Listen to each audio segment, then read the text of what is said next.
Dieu a exaucé la prière de la sœur. Mungu alijibu ombi la dada. Et nous croyons comme elle est au milieu de nous. Naamini kama vile kwa katikati yetu. Dieu va la donner la bonne santé. Mungu atampatia afya.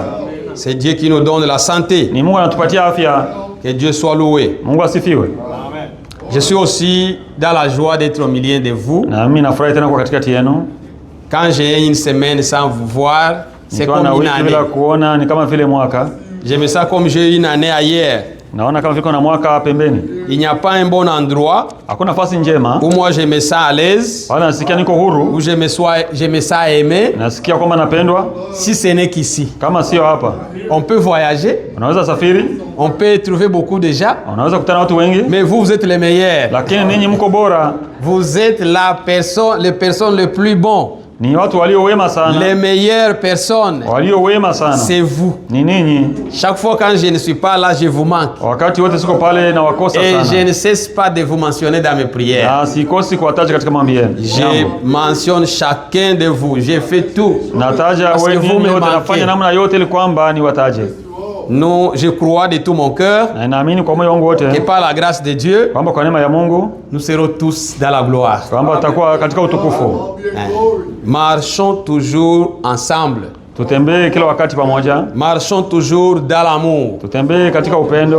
Parce que c'est l'amour qui nous aide à savoir que nous sommes sortis de la mort à la vie. Voulez-vous savoir si vous êtes sortis de la mort à la vie? Ah, les autres, lèvons-nous pour lire cette écriture. C'est très important. 1 Jean. Je crois que ça doit être le chapitre 3.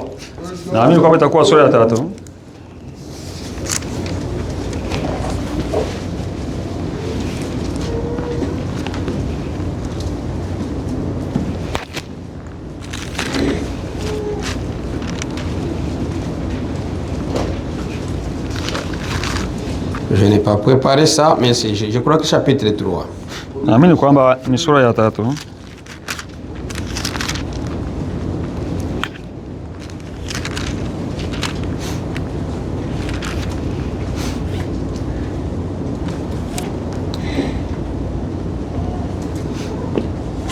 OK.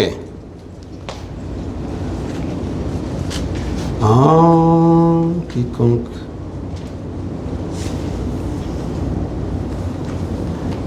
Quelqu'un l'a trouvé? Lisons, commençons d'abord ici au verset 14. Nous savons que nous sommes... Ah, c'est bien là. Amen. C'est bien là. Commençons au verset 13. Ne vous étonnez pas, frères, si le monde vous hait. Ndugu zangu, msitajabu ulimwengu ukiwachukia. Nous savons, combien savent? Amen. Amen.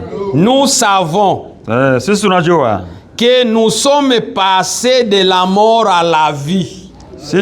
Ya kuwa tumepita toka mauti kuingia uzimani. Parce que nous aimons Dieu. Kwa maana tuamupe non. Hapana. Parce que nous aimons Dieu? Non. Parce que nous aimons les frères. Amen. Si tu n'aimes pas ton frère, tu n'aimes pas ta soeur, c'est un signe que tu n'es pas encore sorti de la mort à la vie. Ce que veut dire tu es encore dans la mort. Prions avant de continuer. Merci Seigneur Jésus-Christ. Asante Bwana Yesu Kristo. Nous savons que nous sommes sortis de la mort à la vie. Tunajua tumetoka mautini kwenda uzima. Parce que tu as déversé ton amour. Sababu ulimwaga mapendo yako dans nos cœurs. Ndani ya mioyo yetu. Tunapenda wandugu. Et nous sommes ici Seigneur Jésus-Christ. Tuko hapa Bwana Yesu Kristo. Pour que tu nous apprennes encore à nous aimer davantage. Tufundishe kupendana zaidi. Oh Dieu tout-puissant. Oh Mungu mwenyezi. Que toute maladie au milieu de nous kila ugonjwa katikati yetu soit guérie. Pate kupona. Ceux-là qui n'ont pas eu l'occasion d'être au milieu de nous, aide-les partout où ils sont, Seigneur. Ceux qui nous suivent en ligne, qu'ils soient aussi bénis. Accorde-nous une journée bénie au nom de Jésus-Christ. Amen. Vous pouvez vous mettre, on continue la lecture. Non. Amen. C'est fort. Sisi tunajua kuwa tumepita toka mautini kuingia uzimani, kwa maana tuwapenda ndugu. Yeye asiyependa akaa katika mauti. Celui qui n'aime pas sa sœur, mwenye hapendi dada yake, qui n'aime pas son frère, asiyependa ndugu yake, son frère de père et de mère, ndugu wa baba na mama, ta sœur de père et de mère, tu ne l'aimes pas, toi tu es dans la mort. Uko katika kifo. Oubliez, quand Jésus revient, tu n'es pas parmi les gens qui vont. Nous les signes qui nous témoignent que nous sommes sortis de la mort, que nous sommes sauvés, je suis racheté. Si mon cœur est rempli d'amour, pas pour Jésus, mon Dieu, en aimant ses enfants, en aimant ses frères, les gens qu'il a rachetés. Alors, ayons cet amour d'aimer les gens que Dieu a aimés. Frère, si on me donnait le choix de choisir les gens, je ne choisirais pas. Vous les frères, si Dieu me donnait moi, Michael, le choix de choisir qui va être sauvé, vous tous ici, je ne choisirais pas. J'ai des frères dans la chair qui sont dans le péché. J'allais commencer pareil. Oui. Mais parce que Jésus vous a aimé, moi aussi, je suis obligé. Ce n'est pas une demande, non, je suis obligé. Vous êtes obligé de nous aimer. Et si cet amour ne brûle pas en nous, nous sommes encore dans la mort. Parce que l'amour brûle. L'amour brûle. Si ton cœur ne brûle pas, quand tu vois ton frère, tu te sens. J'aimerais voir les frères. Ça fait longtemps que je ne les vois pas. J'aimerais les saluer. J'aimerais saluer ma soeur. Je me sens que quelque chose me manque comme je ne l'ai pas encore. Si tu n'as pas ça, il n'y a pas d'amour. Parce que l'amour brûle. L'amour brûle. Lisons ça. Je crois que vous aimez les Écritures. Lisons, l'amour brûle. Personne, quelqu'un qui a l'amour, il n'y a moyen, pas moyen de l'éteindre. Peut-être tu peux avoir l'amour philéo. Parce qu'il y a trois sortes d'amour. Il y a l'amour agapao.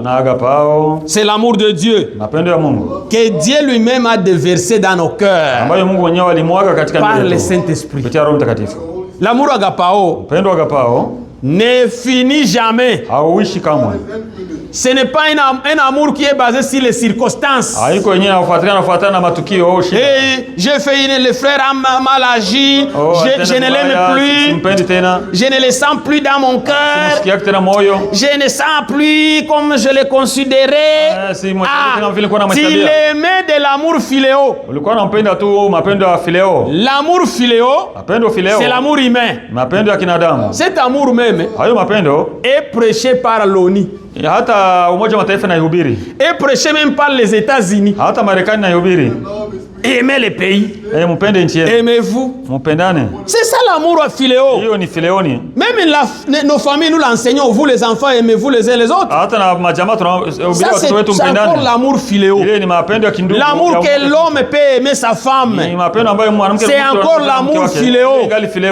Mais l'amour agapao, c'est l'amour qui est au-dessus de l'amour des femmes. Laissez-moi vous lire ça. Je ne sais pas comment on est parti ici. Ce n'était pas notre sujet. Lisons Ézéchiel. Lisons d'abord Ézéchiel avant de retourner sur l'amour. Pas Ézéchiel. Pas Ézéchiel. Deuxième Samuel. Pas Ézéchiel. Deuxième Samuel chapitre 1er.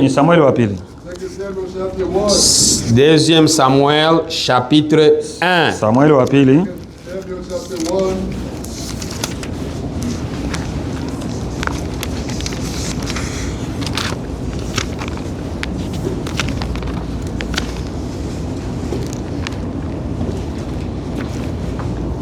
On lit le verset 26. Écoutez comment l'amour agapao est. Sikieni mapendo agapao au mapendo ya Mungu jinsi yalivyo. Il y a quelqu'un qui a eu l'amour de Dieu en lui. Kuna mtu ambaye alikuwa na mapendo ya Mungu ndani yake. C'était Jonathan. Alikuwa ni Jonathan et David. Na Daudi. Frère, cet amour, si vous lisez cette histoire, na ukisoma hii hadithi, vous verrez comment Jonathan aimait David. Utaona namna gani Jonathan alikuwa anapenda Daudi. Et quand Jonathan est mort, na wakati Jonathan alikufa, David a bien reconnu, naye alikuwa mwenye kutambua ile mapendo. Je suis dans la douleur à cause de toi, Jonathan, mon frère. La Bible est bien écrite. Nimesikitika kwa ajili yako Jonathan ndugu yangu. Tu faisais tout mon plaisir. Ulikuwa ukinipendeza sana. Ton amour pour moi était admirable. Upendo wako kwangu ulikuwa wa ajabu. Au-dessus de l'amour des femmes. Kupita upendo wa wanawake. L'amour agapao. Upendo agapao. C'est l'amour qui est au-dessus de l'amour des femmes. Ya upendo wanawake. La manière dont j'aime ma femme. La manière dont tu aimes tes enfants, tu aimes ton mari. L'amour agapao est au-dessus. Uko juu. Amen. C'est-à-dire au-dessus de tout ce que tu peux dire j'aime ça. C'est pourquoi dans l'amour agapao, on pardonne tout. Dans l'amour agapao, on pardonne tout. On patiente tout.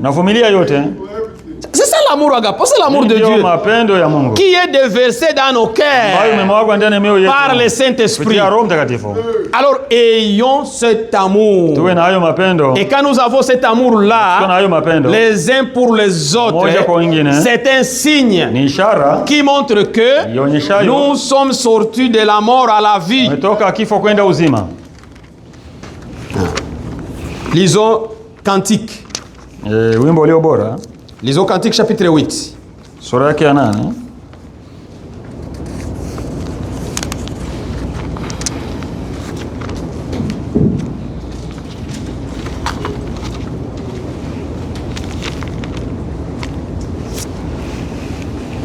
Verset 7. 8 na verset ya 7. Non, commençons verset 6. Tuanzie kwenye verset ya 6. Plutôt, l'amour. Parce que pourquoi on insiste sur l'amour? Parce que c'est ça le signe qui montre que je suis sorti de la mort à la vie. Et quelqu'un doit toujours, nous devons avoir ça. L'amour qui brille.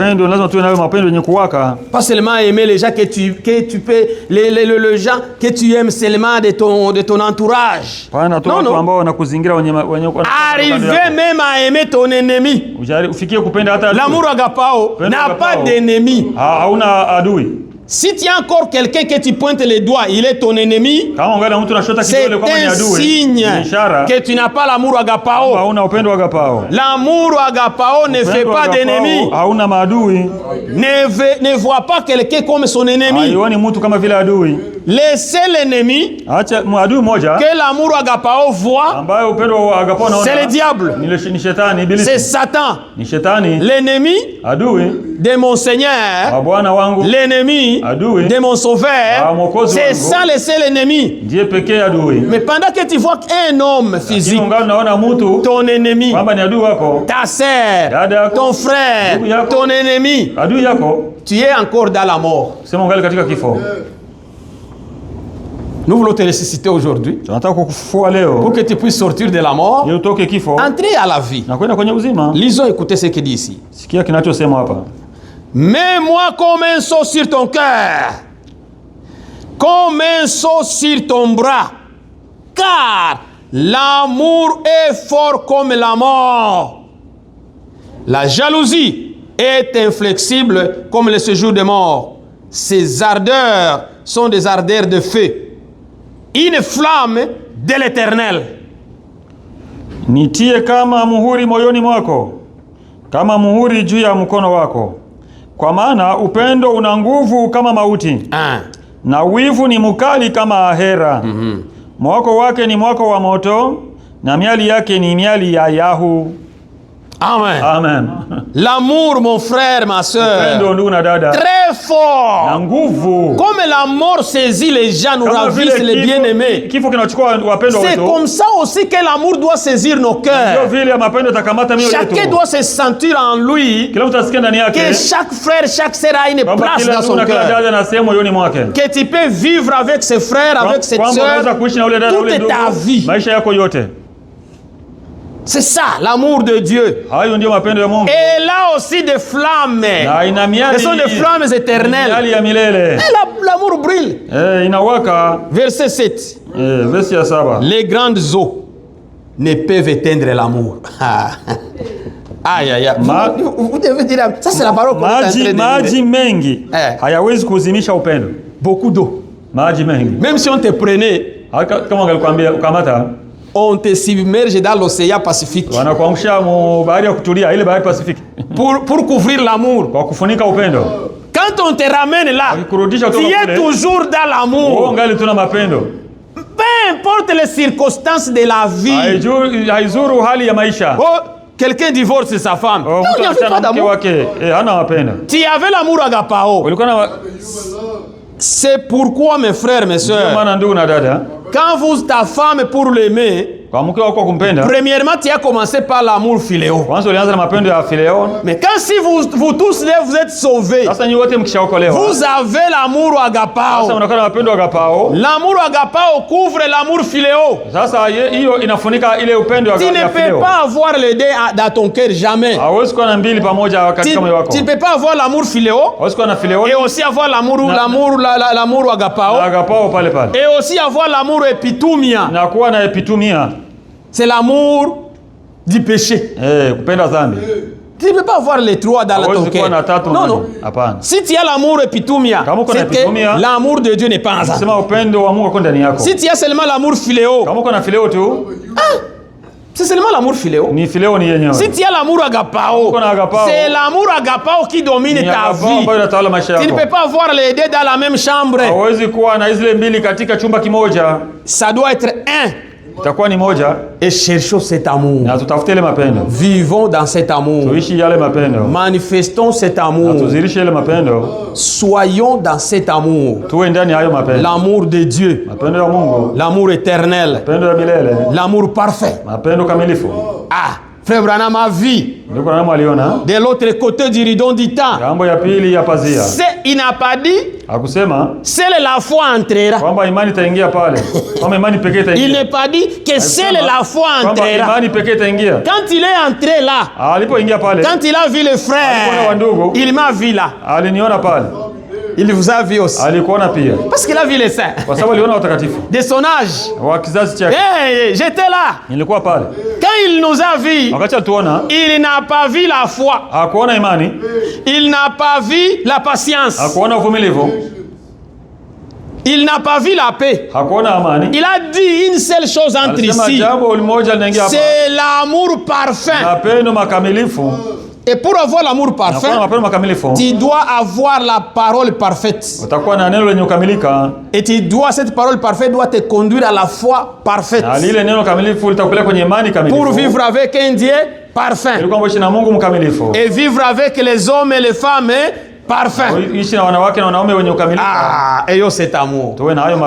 Que cet amour brille. Terminons le verset 7. Terminons le verset 7. Les grandes eaux ne peuvent éteindre l'amour, et les fleuves ne les submergeraient pas. Quand un homme offrirait tous les biens de sa maison contre l'amour, il ne s'attirerait que le mépris. C'est vrai. Voyez comment l'amour est très fort. Maji mengi hayawezi kuzimisha upendo. Amen. Wala mito haiwezi kuzamisha. Kama mtu angetoa badala ya upendo mali yote ya nyumbani mwake, angezarauliwa kabisa. Amen. Amen, amen. Frère, il n'y a rien qu'on peut échanger avec l'amour. Hakuna kitu cha kubadilishia upendo. Luttons pour rester dans l'amour. Piganishe tubaki katika upendo. Frère, ma soeur, faisons tout tufanye uwezekanavyo pour garder l'amour au milieu de nous. Kulinda upendo katikati yetu. Mes frères, ndugu zangu, Mes sœurs, de père et de mère, faisons tout pour garder l'amour entre nous. Et prions pour cela. Que cela soit notre prière. Que je continue toujours à aimer ses frères. Que je continue toujours à aimer cette sœur. La place qu'elle occupe dans mon cœur, personne d'autre ne peut la prendre. Frère, il faut donner quelqu'un la place. Tu te vois que celui-ci, il est plus que moi. Il est le meilleur que moi. Frère, quand on voit comment on chante ici, moi je me demande, mon Dieu, moi je ne connais pas chanter. Si je pouvais aussi, quand je vois comment le frère conduit les candidates, je dis, mon Dieu, si tu me donnais aussi ces dons, j'allais commencer à sauter. Il faut toujours considérer les autres les plus meilleurs que vous. À tout moment, quand vous vous considérez les meilleurs, à ce moment-là, vous devenez les médiocres. Donnez toujours aux autres la première place. Élevez les autres. L'amour élève les autres. L'amour n'abaisse personne. L'amour n'humilie personne. L'amour toujours élève quelqu'un. Tu élèves ton frère, tu élèves ta soeur, tu la considères, tu l'obéis, tu la respectes, tu fais tout pour qu'elle puisse être à l'aise, assise dans une vert pâturage. Il faut faire asseoir quelqu'un. Nous devons nous faire asseoir. Que chacun se sente, je suis à l'aise. Quand je suis à côté de mon frère Willon, je me sens à l'aise. Quand je me suis à côté de ma soeur Mima, je me sens à l'aise. C'est ça l'amour. Et cela doit dominer nos cœurs. Mais toi tu fais tout un temps, le frère ne vient pas, tu ne te soucies même pas pourquoi il est venu, tu ne le salis même pas. Mais qu'est-ce qui est en toi? Et toi, quand on te demande, frère, on ne t'a pas vu aujourd'hui, parce que tu n'as pas aussi d'amour, mais pourquoi il me dérange? Il me demande à tout moment pourquoi. Non, tu as une place dans nos cœurs. Nous t'aimons. Et quelqu'un que tu aimes, tu te soucies de son bien-être. L'amour se soucie. Vous vous souciez des autres. Comment ça se passe? Ah, que Dieu nous bénisse. Êtes-vous dans la joie? La parole est rare. On nous a prêché ça, c'est le décès passé. Dans cet âge, de telles paroles d'amour est rare. Vous ne les écouterez pas dans beaucoup d'endroits. Moi, j'aimerais, même si on n'a pas de dollars ici, même si on n'est pas nombreux, mais que nous soyons dans l'amour. Ah, frère, pour moi, ça m'arrange. Parce que l'amour règle tous les problèmes. L'amour. Parce que ça pardonne tout. Ça ne compte pas même pas les péchés. Hier, tu m'as fait ceci. Dans l'amour, il n'y a pas de telles choses. Quand il y a l'amour, lisons d'abord ça, parce que c'est un peu important, je ne sais pas pourquoi. Lisons 1 Corinthiens. Chapitre 13. 1 Corinthiens 13.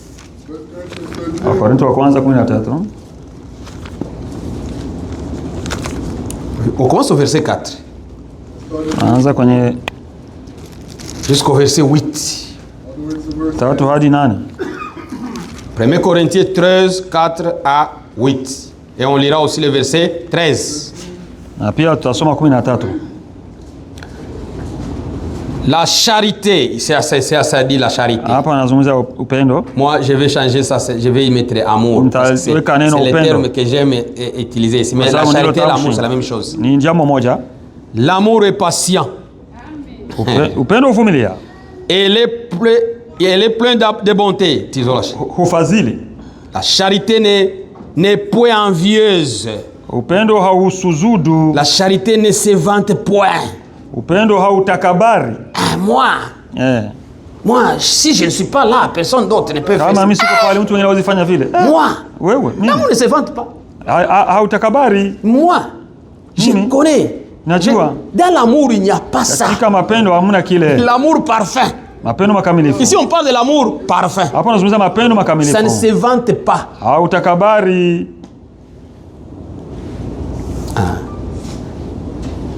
Elle ne s'enfle point d'orgueil.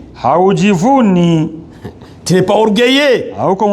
C'est ça le signe de l'amour. Si tu as encore de l'orgueil en toi, c'est seulement un signe que tu n'as pas l'amour agapao. Si tu as de l'orgueil, on ne peut pas t'exhorter, on ne peut pas te conseiller, on ne peut pas te consulter dans quelque chose, toi tu es toujours orgueilleux. C'est seulement un signe, il faut le laisser dire que bon, priez pour le frère, il n'a pas encore l'amour, il n'est pas encore sorti de la mort, il est encore dans la mort. Prions encore pour que Dieu le fait sortir. Elle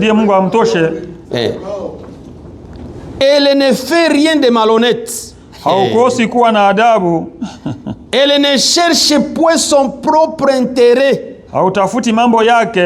Elle ne s'irrite point.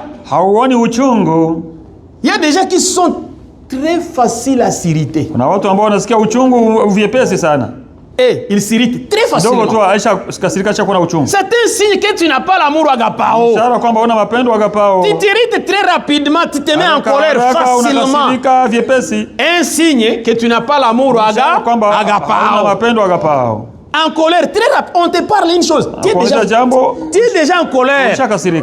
Mais qu'est-ce que je t'ai dit seulement? Mais toi, tu es déjà en colère. Ah, c'est un signe.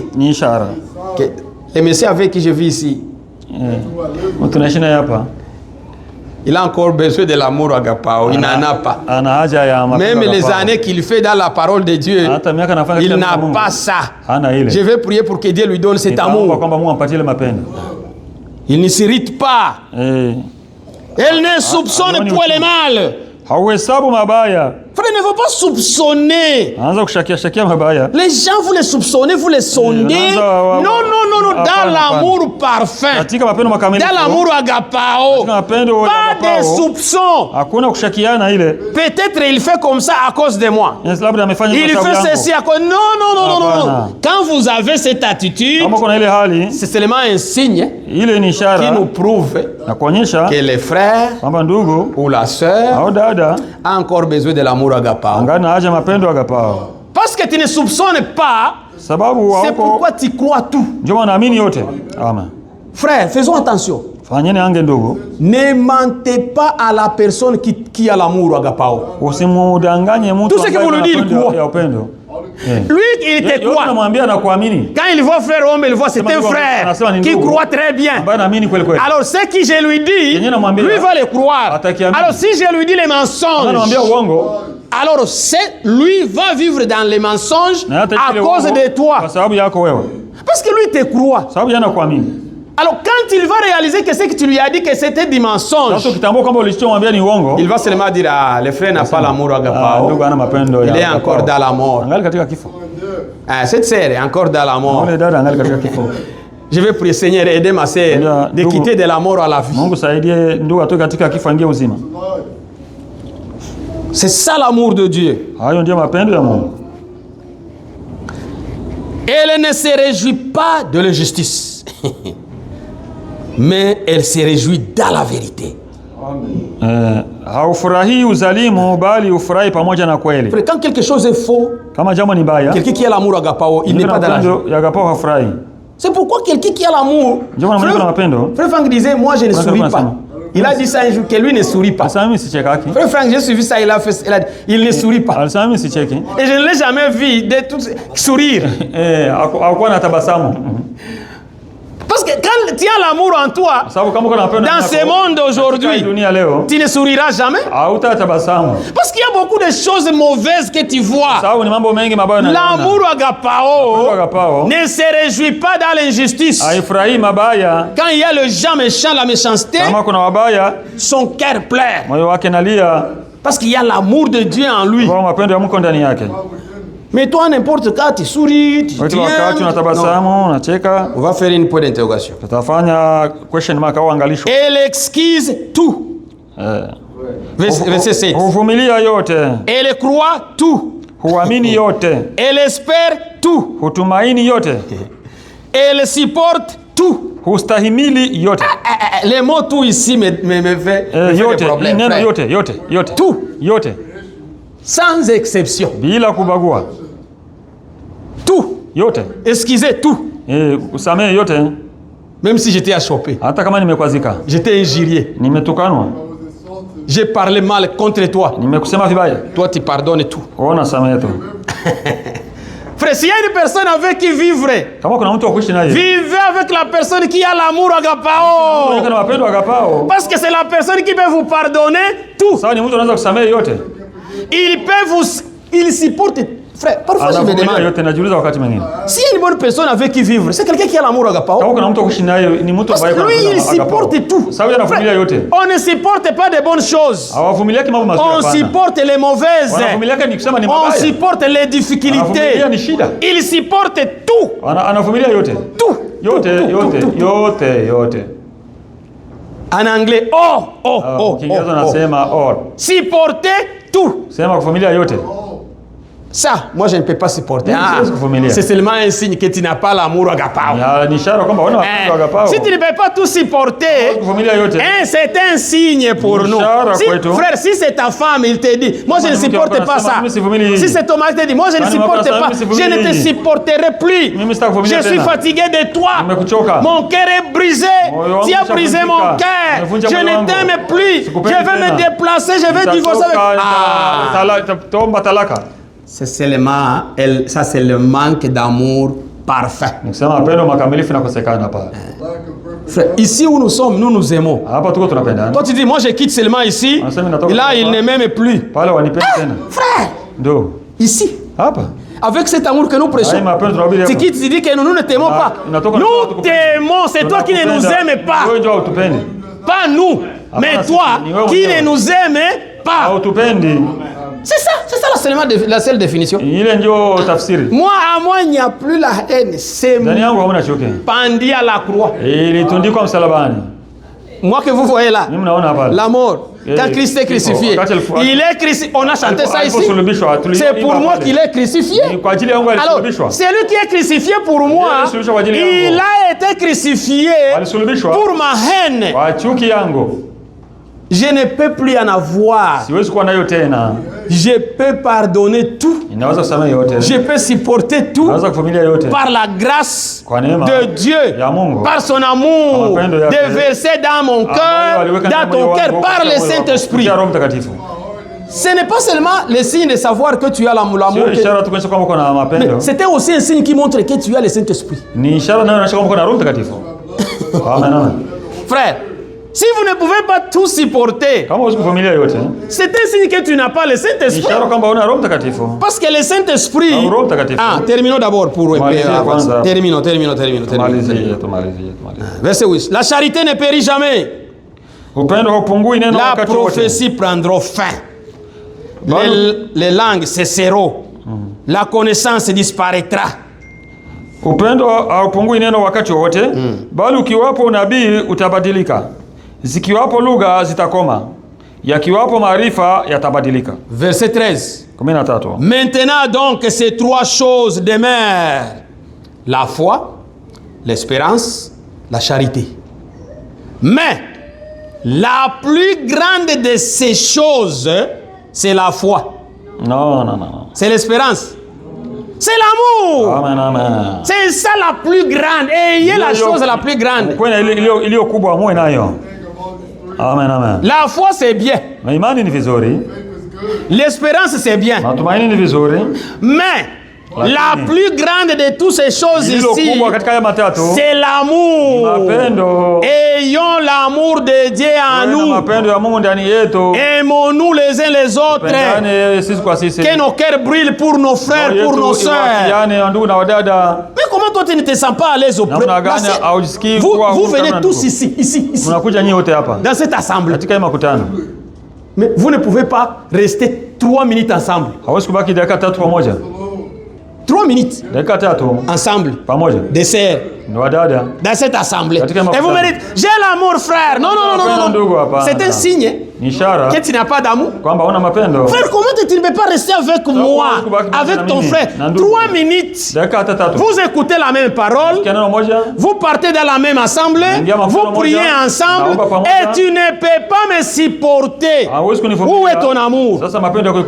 Ça c'est faux. Ça, il n'y a pas d'amour. Cherchons cet amour. Seigneur, donnez-nous cet amour. C'est le signe qui nous montre que nous sommes les disciples de Jésus. Lisons. Romains 5. Romains 5. Le Saint-Esprit connaît, je ne sais pas. Je sais que je vais parler, mais...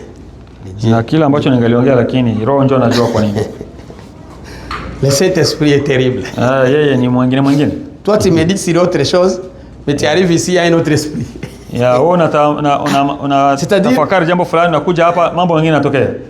les frères qui prêchent comprennent ça. Je n'ai même pas passé. Je me suis dit, mais c'est-à-dire que le Saint-Esprit connaît qu'on a besoin de l'amour. Il connaît. C'est pourquoi, frère, ne nous dites pas faire la retransmission. Frère, je vais vous dire encore ça. Si on mettait la bande, c'est-à-dire nous devenons des catholiques. C'est moi insister. Nous avons déjà des catholiques.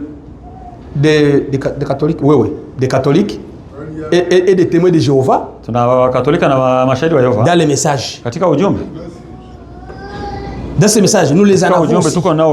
Parce qu'ils ont déjà introduit un système de dire que 3 fois par semaine, ce qu'on a écouté à Krefeld, ça doit être écouté dans le monde entier. Frère, c'est-à-dire nous faisons la bande là, le Saint-Esprit qui connaît les besoins de l'Assemblée d'Indianapolis. C'est-à-dire la bande là connaît déjà les besoins de l'Assemblée d'Indianapolis.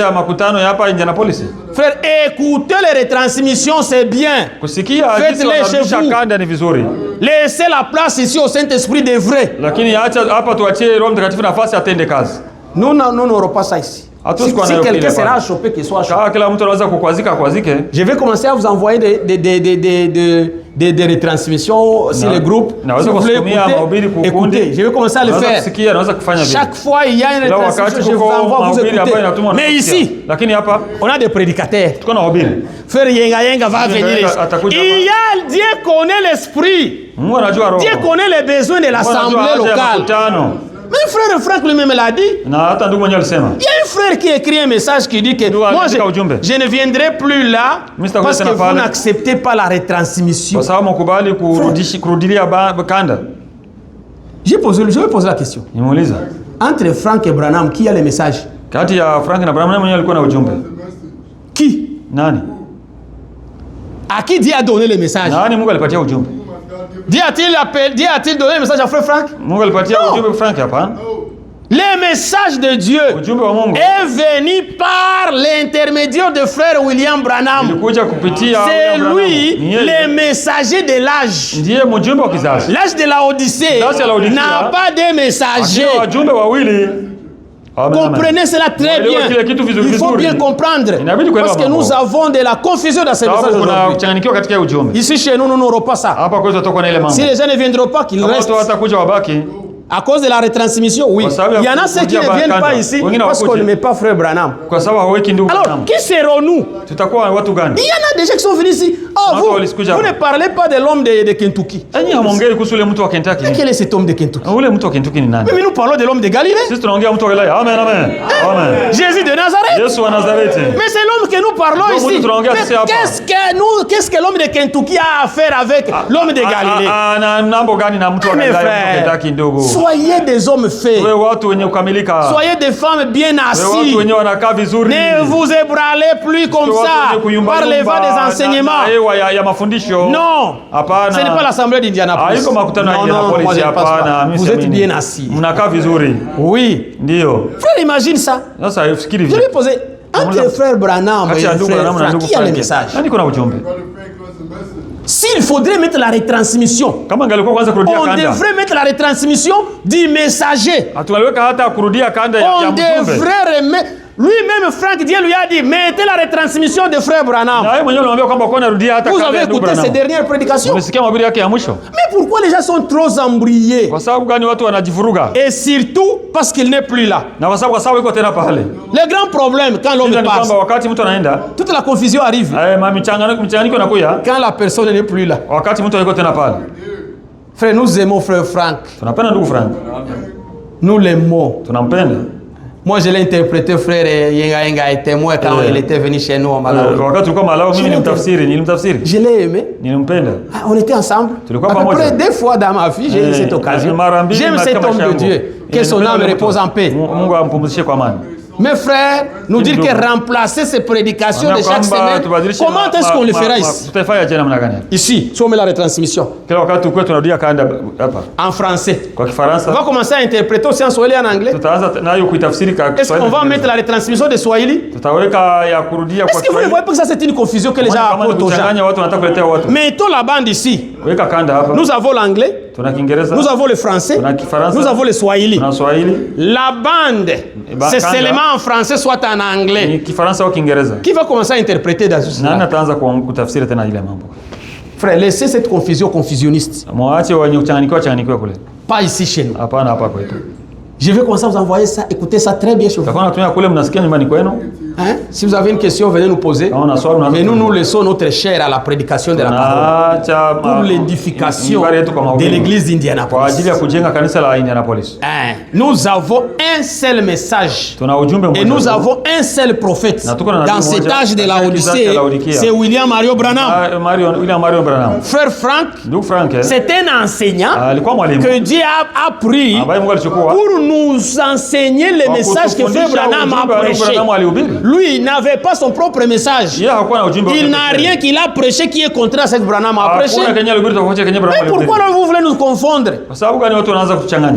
À Jeffersonville, il ne prêche plus, il met la bande. En anglais. Si nous mettons la bande de Frère Branham ici en anglais, même nos interprètes ils seront perdus. Il y a des mots qu'ils n'utilisent plus aujourd'hui. Ça va nous confondre. Je ne vais pas vous dire qu'on n'aime pas. Nous voulons écouter. Moi, j'écoute ces retransmissions. Chaque fois qu'on les envoie, je les écoute. Et je vous envoie parfois ces messages. Écoutez ça. Écoutez. À la maison, vous avez ce temps. Écoutez. Pas seulement 3 fois. Même plus de 5 fois. Même chaque heure, vous avez l'état à écouter. Pas 3 fois par semaine, non. Ça, c'est un démon. Nous écoutons chaque fois. Chaque jour, à chaque heure. Vous avez l'état à méditer sur la parole de Dieu. Ça va diviser les gens.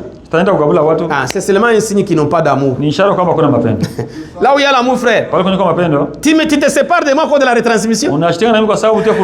Tu n'as pas d'amour, agapao. Parce que l'amour agapao va te faire supporter. Tu vas aimer la parole de Dieu. Même si Frère Branham ressuscité ici, venez ici à Indiana, je ne pense pas qu'il y a une autre assemblée où il allait aller. Il allait venir ici chez nous. Et il allait se mettre au banc et m'écouter prêcher. Et il allait dire Amen. Parce que je prêche la vérité. Il a dit c'est l'amour entrera parfait. Alors moi je vous prêche l'amour parfait. Et il va dire Amen. Mais comment, frère? Qu'est-ce que vous faites? Que Dieu nous aide. Lisons Romains 5. Verset 5. Verset 5.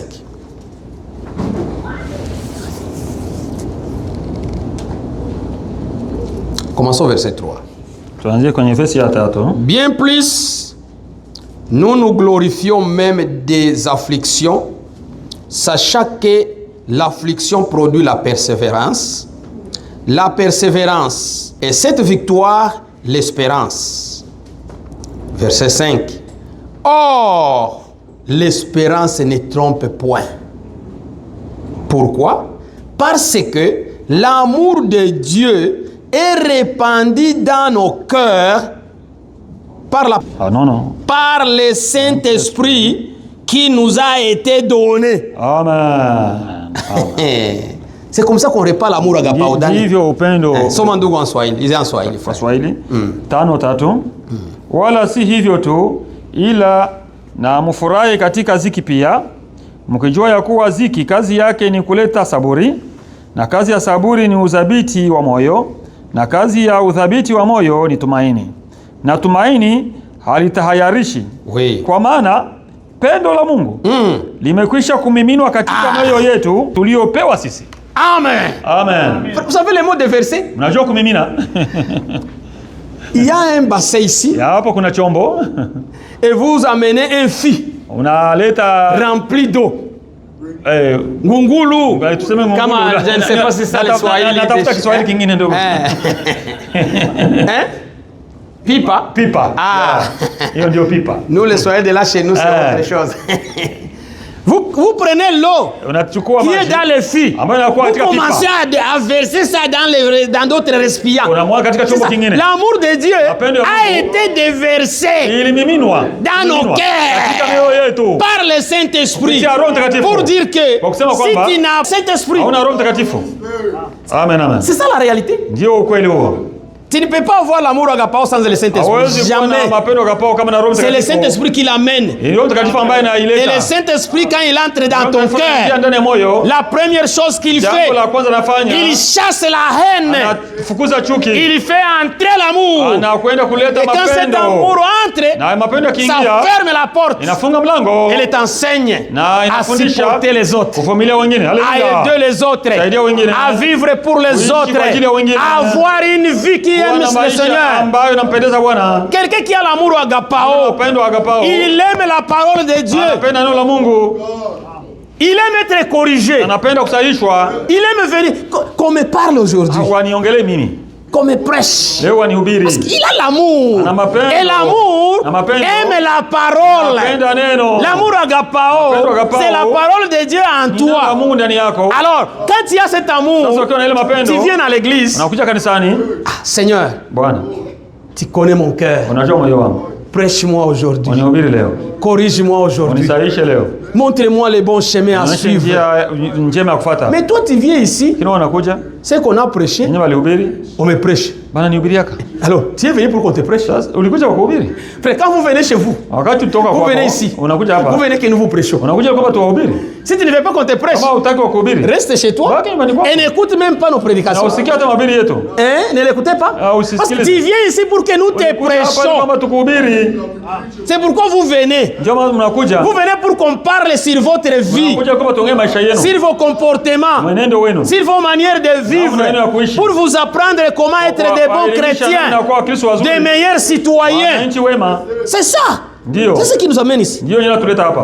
On a déjà eu quelqu'un qui a fui ici à cause de ça. Et là, ils ont fui ici. Okay, moi, je les prêche. J'ai dit gloire à Dieu. Parce que je te prêche. C'est pourquoi tu viens ici. Si vous venez, ayez un cœur qu'on va vous prêcher. Et si on ne t'a pas prêché, dites Seigneur, aujourd'hui, je n'ai rien reçu. Parce que tu n'as pas touché sur ma vie. Mais je ne pense pas que tu peux venir ici sans qu'on touche sur ta vie. La parole de Dieu est bien partagée. Elle connaît à chacun. Jamais tu ne arriveras pas ici et retourner la même chose. Non. C'est ça. Il ne faut pas quitter l'assemblée parce qu'on te prêche. Si tu ne veux pas, ne venez pas ici.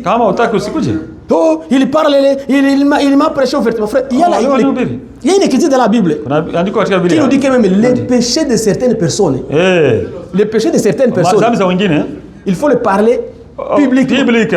C'est une écriture. Quand je parle ça publiquement, ne venez pas me voir. Non, j'ai une écriture qui m'autorise que les péchés de certaines personnes, parlez-les ouvertement pour que les autres puissent écouter et puissent être exhortés. Ah, c'est ça.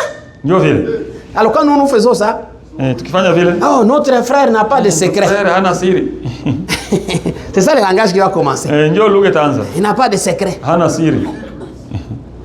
Frère, quelqu'un est venu me voir ici. Quelqu'un est malade. Il m'a dit, moi je suis malade. Alors, quand nous avons prié, on a dit prier pour telle personne. Quelqu'un m'a dit, oh, tu n'as pas gardé le secret. Frère, quelqu'un est malade, prier pour lui, il faut garder le secret.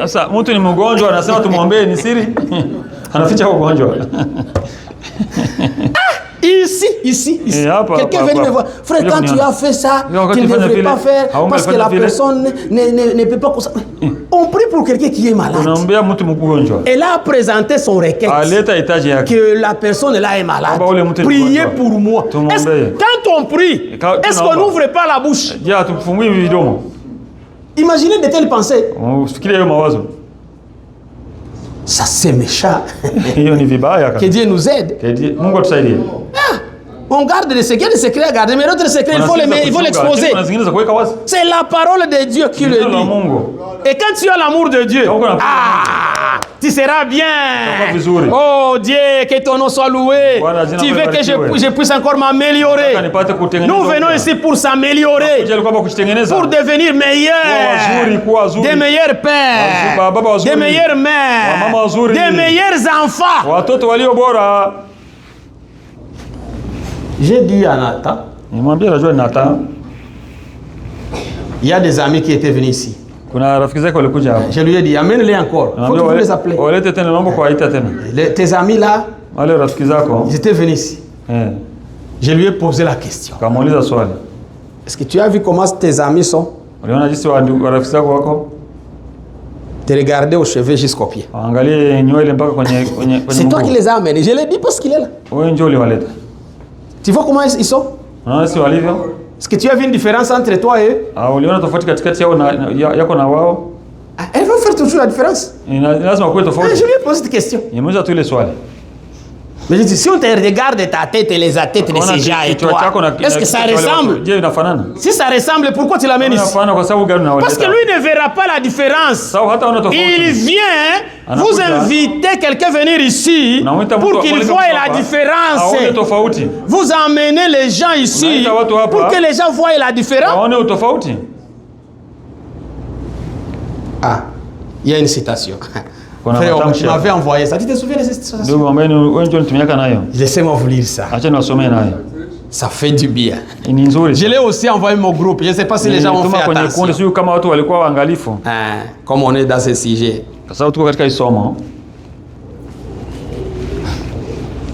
Et donnez-moi quelques minutes, je vais les trouver.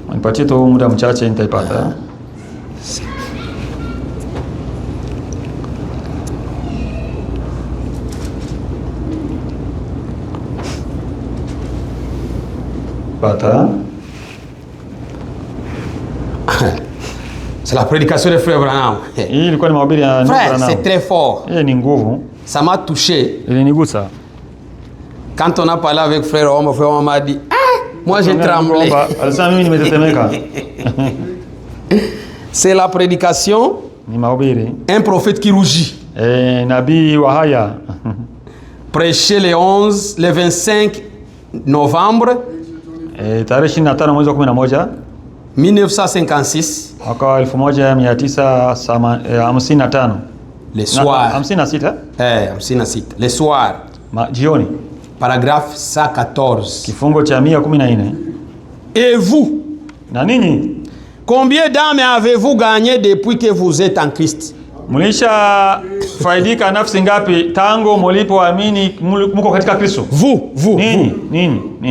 Combien d'âmes que vous avez gagné depuis que vous êtes en Christ? Ma soeur, ma soeur, mon frère, nos jeunes frères, combien d'âmes? Tu peux les compter. Combien d'âmes avez-vous gagné depuis que vous êtes en Christ? Vous avez beaucoup d'années. 20 ans, 15 ans, 30 ans. Est-ce que tu as une âme que tu as gagnée pendant ces années-là?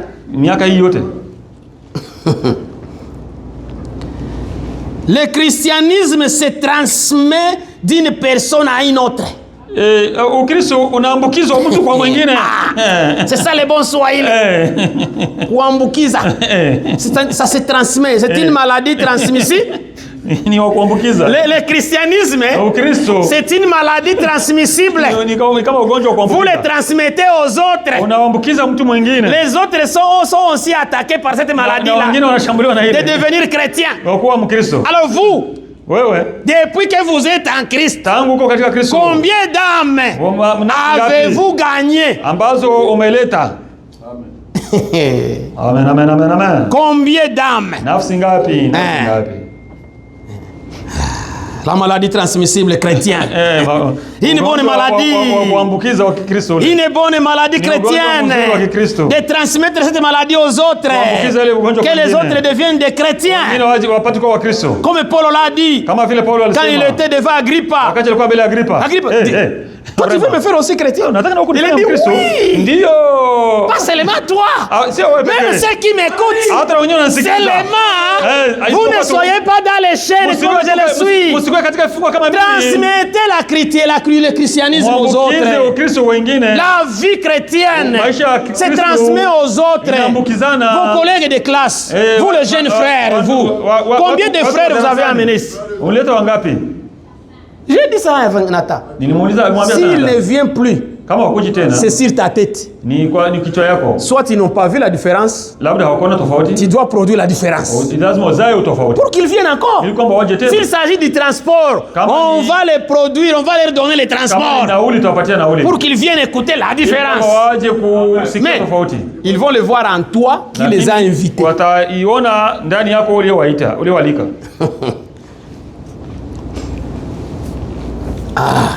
Combien d'âmes avez-vous gagné depuis que vous êtes chrétien? Si vous ne gagnez pas d'âmes, la suite est mauvaise. Un prophète qui rougit. Un prophète qui rougit. Il rougit réellement. Alléluia. Je me sens vraiment mal de le dire ici. Si vous ne gagnez pas d'âme, vous êtes coupable.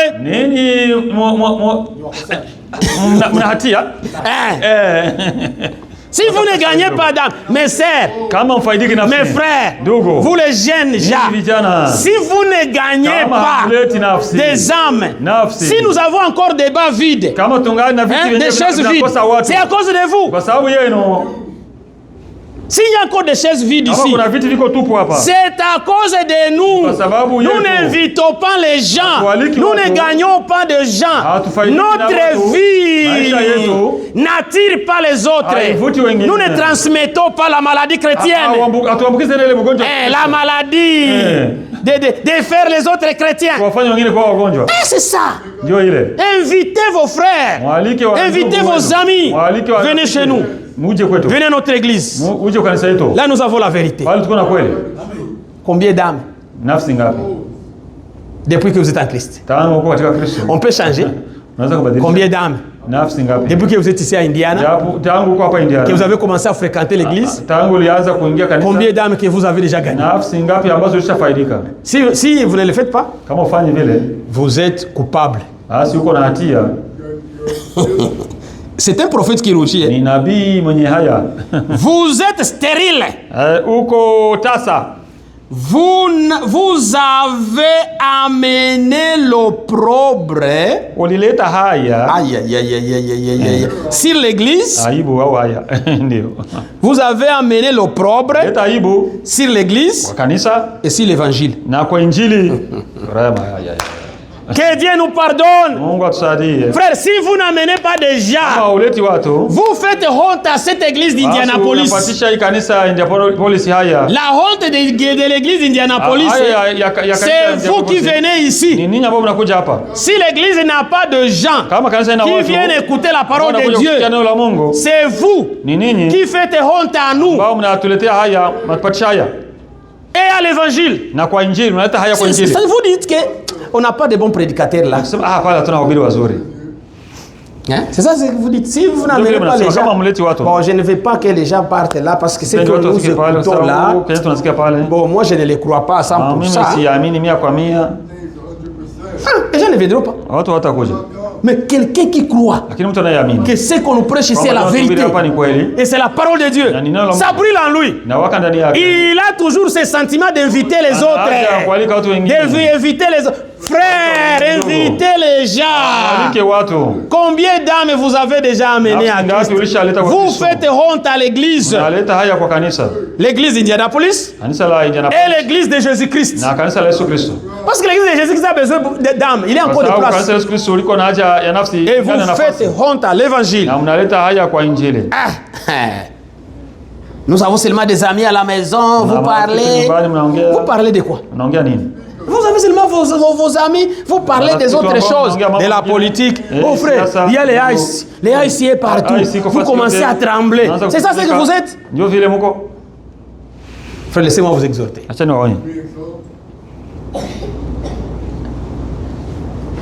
Ne vivez pas dans la vie de la crainte. Nous avons des frères. Et vous les sœurs. Aidez nos sœurs, nos frères.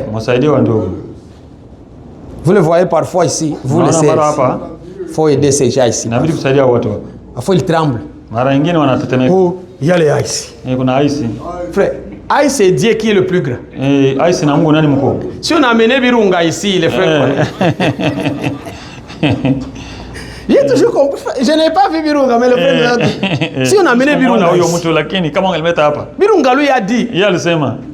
Je n'ai pas passé Dieu au dos. Quand je venais aux États-Unis, je n'ai pas contourné derrière Dieu comme ça. Pour dire que Dieu ne me voyait pas quand je partais aux États-Unis. Il est surpris, je suis là. Non! Vous n'êtes pas ici au hasard. Dieu a un plan pour ta vie. Il connaît pourquoi tu es ici. Et il connaît tout ce qui va t'arriver. Ne vivez pas dans la crainte. Et tout ce que vous craignez va vous arriver.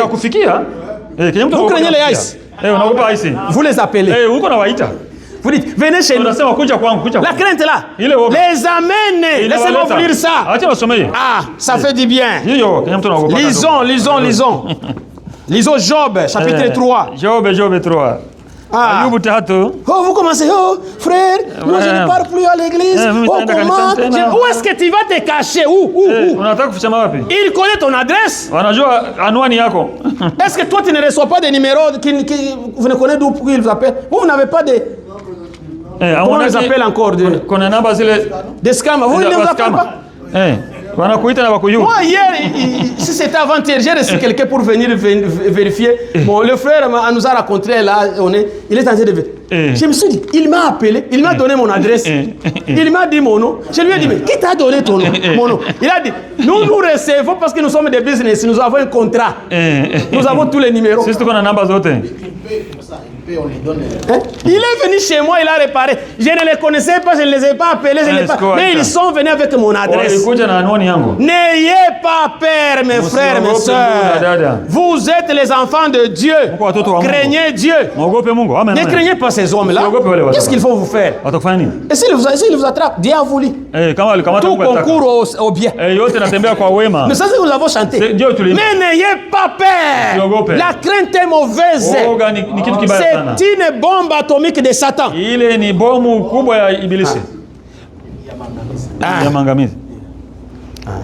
y a un sujet. C'est moi comment j'ai intitulé ça.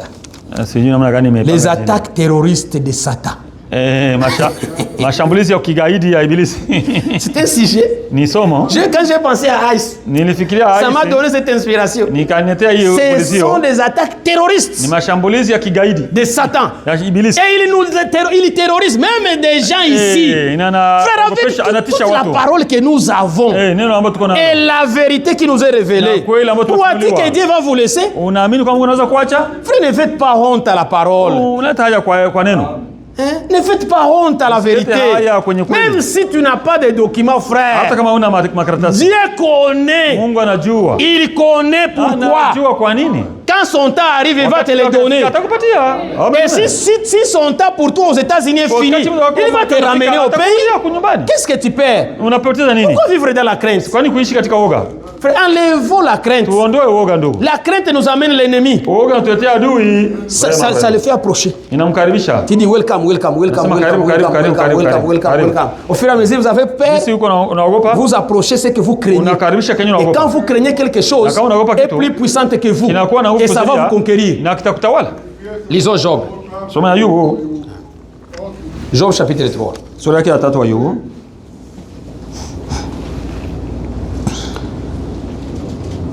Frère Jean, vous l'avez là-bas? Lisez Job chapitre 3, verset 25 à 26. C'est ça qui m'arrive. Ah, non. Allez très lentement. Ce que je crains, c'est ce qui m'arrive. Non, ce que je crains, c'est ce qui ne m'arrive pas. Oh mon Dieu. Quelle foi? Où est votre foi? Où est la confiance en Dieu? Lisez, frère. C'est ce qui m'atteint. Oh. C'est que vous redoutez là. Vous redoutez les customs là, les gens là, les gens. Vous les doutez, vous les connaissez. Vous les doutez. Chaque fois, où est-ce qu'ils sont? Toutes les nouvelles que vous vérifiez. Moi, depuis que je l'ai écouté, je ne vais plus écouter les nouvelles. Je vais prier. Vous, depuis que vous avez écouté ça, est-ce que vous priez pour ça? Est-ce que vous avez fait ça une requête particulière dans votre vie? Mais vous craignez seulement, vous ne priez même pas. À la maison, quand vous êtes là, dites chérie, nous allons prier. Moi, j'ai fait ça une prière chez moi. J'ai fait ça une prière. Il faut toujours prier que Dieu... Moi, je l'appelle, c'est un démon. C'est qui est au pouvoir, qui ne connaissait pas Joseph. C'est un roi, un gouvernement que nous avons qui ne reconnaît pas comment le pays a commencé. Oui. Mais pourquoi avoir peur de tout ça? Moi, j'ai fait ça un objet de prière. Priez pour cela. Ne commencez pas à trembler. Oh, des tremblements. Oh, des enfants. Comment vous allez planter de telles choses dans nos enfants? Laissez nos enfants en paix. Laissez-les partir. Ce n'est pas toi qui les garde. Il peut sortir dehors et les prendre. Qu'est-ce que tu vas faire? N'ayez pas, ne plantez pas la crainte chez nous. Mais à mes enfants, ne faites pas ça, s'il vous plaît. Laissez ça. Qu'ils soient libres. La foi libère. Frère, quand tu as la foi, c'est une force. Mais comment les gens vont commencer seulement à... J'ai même dit, écoutez, il y a même des églises qui ont fermé. Du message. Frère, moi ça m'a fait mal. J'ai demandé même, est-ce que vous priez pour cela? Oh frère, même. Mais comment est-ce que vous avez un problème, vous ne priez pas? Quand vous avez un problème, priez. Remets Seigneur, on a besoin de ton secours. Ça c'est un moment très mauvais. Dans les mauvais moments, nous prions. Nous faisons ça une prière, nous gênons. Nous faisons tout pour que Dieu nous aide. Mais vous seulement, au lieu de faire tout, vous avez peur. Continuez, frère. Je n'ai ni tranquillité, ni paix, ni repos. Et les troubles s'est emparé de moi. Verset 25. Maana jambo hilo ni Kiswahili hapo walitamka neno. Jambo hilo ni chalo, yani ninalolichukia. Hunipata. Nalo linitialo hofu unijilia. Mimi sioni raha, wala situlii, wala kupumzika, lakini huja taabu. Je n'ai ni tranquillité. Situlii. Dans ton cœur, tu n'es plus tranquille. Utulii tena. Toute la nuit, tu es en train de penser sur les ice. C'est les mains, les ice. Tu n'es plus tranquille. Tu n'as plus la paix. Tu n'as plus de repos. Ah, comme tu n'en as plus, tu les approches. Les troubles là s'emparent de toi. Et alors tu nous diras, oh mon frère, non, c'est toi qui les as amenés. Tu les as amenés dans ton cas par la crainte. La Bible nous dit, n'ayez pas peur. Et les mots n'ayez pas peur. Beaucoup de gens disent qu'il est écrit 365 fois dans la Bible. C'est-à-dire que chaque jour a son ne crains pas. Ne crains pas, mes frères. Frère, lisez encore pour nous. Proverbe 29, 25 à 26. 25 à 26. 25 à 26.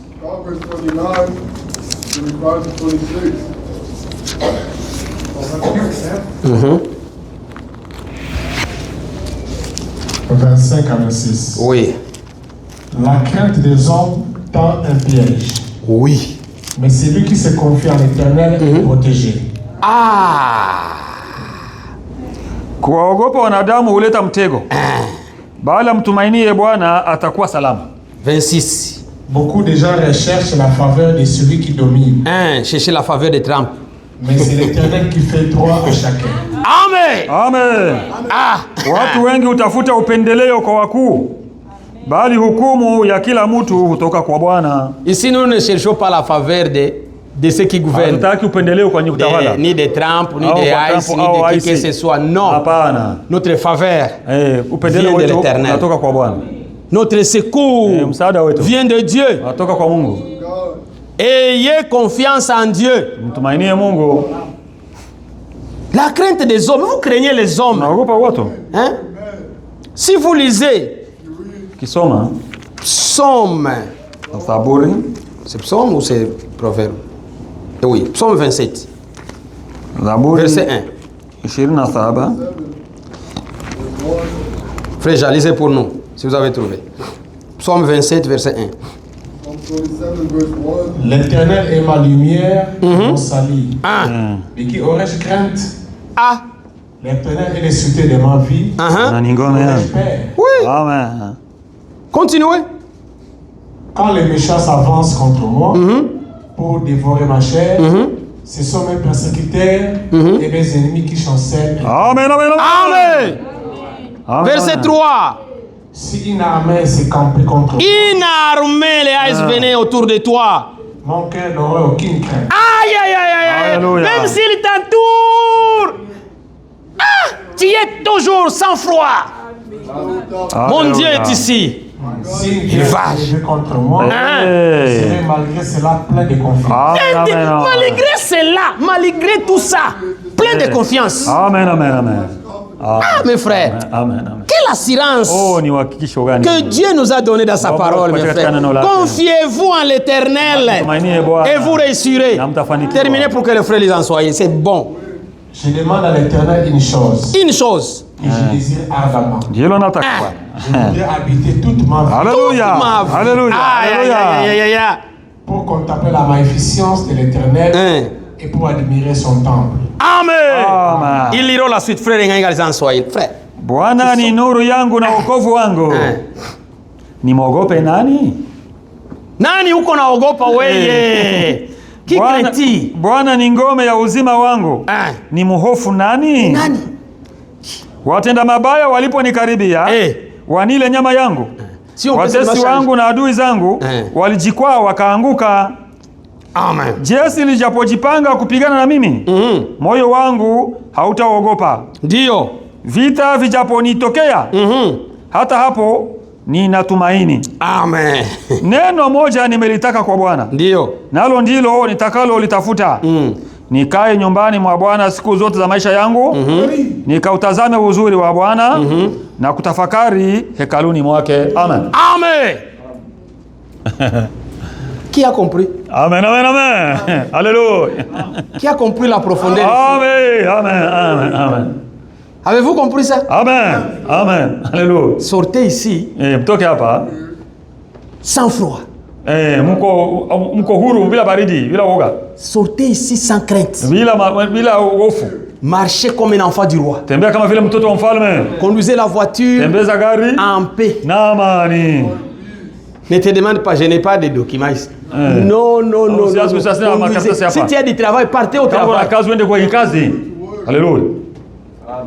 Quelqu'un m'a dit, il m'a appelé, frère, on m'a dit ceci ici chez nous au travail, ils viendront me prendre. J'ai dit, alors, qu'est-ce que toi tu dis? Est-ce qu'il y a des documents à prendre? J'ai dit, j'ai un document à te donner. Oui, envoyez-les-moi, oui, le nom de Jésus. Amen. Alléluia. Est-ce que je lui ai dit? Tu veux besoin de documents? Jésus a un autre document. Un autre passeport. Mettez seulement son sang sur ton cœur. C'est tout. Est-ce que ça montre comment même les gens le matin ne prient plus? Je doute que les gens se réveillent le matin sans prier.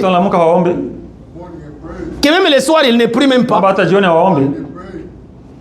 Frère, quand vous avez un problème qui vous dérange, tout ton corps, tout ton esprit, tes pensées, c'est là. Et vous priez pour cela. Et vous laissez ça dans la main de Dieu. Mais comment les gens vivent dans une vie de crainte? L'amour bannit les craintes. L'amour de Dieu. Si tu as l'amour de Dieu en toi, tu n'as plus de crainte. La crainte est partie.